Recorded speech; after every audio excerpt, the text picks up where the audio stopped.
Welcome to taste of Chennai. இன்னைக்கு நம்ம சப்பாத்திக்கு எப்படி தால் செய்கிறதான் பார்க்க போகிறோம். இது சப்பாத்திக்கு ரொம்ப சூப்பரான சைட் டிஷ், ரொம்ப நல்லாயிருக்கும். இப்போ வாங்க எப்படி செய்கிறதுன்னு பார்க்கலாம். நான் ஒரு 1/2 கப் அளவுக்கு பாசிப்பருப்பு எடுத்திருக்கேன். அதை வாஷ் பண்ணிவிட்டு இப்போ குக்கரில் நான் 3 கப் அளவுக்கு தண்ணி சேர்க்குறேன்.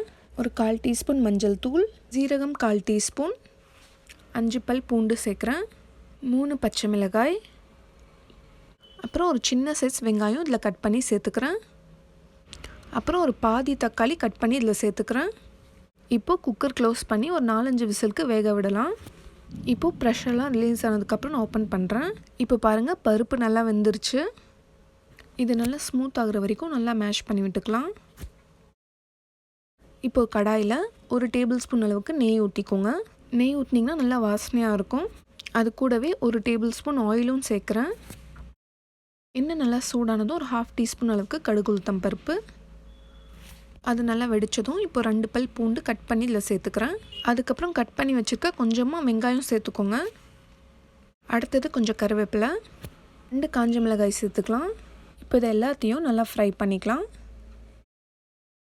இப்போது சோம்பு நல்லா பொடிச்சு வச்சுருக்கேன், அது 1 டீஸ்பூன் சேர்க்குறேன்.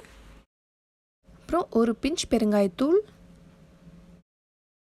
அப்புறம் ஒரு 1/2 டீஸ்பூன் அளவுக்கு மிளகாய்த்தூள். இதெல்லாம் நல்லா ஃப்ரை ஆனதும் இப்போ நம்ம வேக வச்ச பருப்பை சேர்த்துக்கலாம். நல்லா மிக்ஸ் பண்ணி விட்டுக்கோங்க. தேவையான அளவு உப்பு சேர்த்துக்கலாம். இப்போ இதை மூடி வச்சு ஒரு 5 to 10 மினிட்ஸ் நல்லா குக் ஆகட்டும். இப்போ நம்ம கொஞ்சமாக கொத்தமல்லி தழை சேர்த்துக்கலாம். இதோட கன்சிஸ்டன்சி பார்த்திங்கன்னா ரொம்ப திக்காகவும் இருக்கக்கூடாது, ரொம்ப தண்ணியாகவும் இருக்கக்கூடாது, பார்க்குறதுக்கு இப்படி இருக்கணும். இப்போ நம்ம ரொம்ப ஹெல்த்தி அண்ட் ரொம்ப டேஸ்டியான தால் ரெடி ஆகிடுச்சு. இது சப்பாத்தி, தோசை எல்லாத்துக்குமே சூப்பர் காம்பினேஷன். இந்த மாதிரி நல்ல ரெசிபீஸ்க்கு எங்கள் சேனல் டேஸ்ட் ஆஃப் சென்னையை சப்ஸ்கிரைப் பண்ணிக்கோங்க. அப்படியே லைக் பண்ணிவிட்டு உங்கள் நண்பர்களுக்கும் ஷேர் பண்ணிக்கோங்க. நாளைக்கும் இதே மாதிரி வேற ஒரு நல்ல ரெசிபியில் சந்திப்போம். தேங்க்யூ ஸோ மச் ஃபார் வாட்சிங்.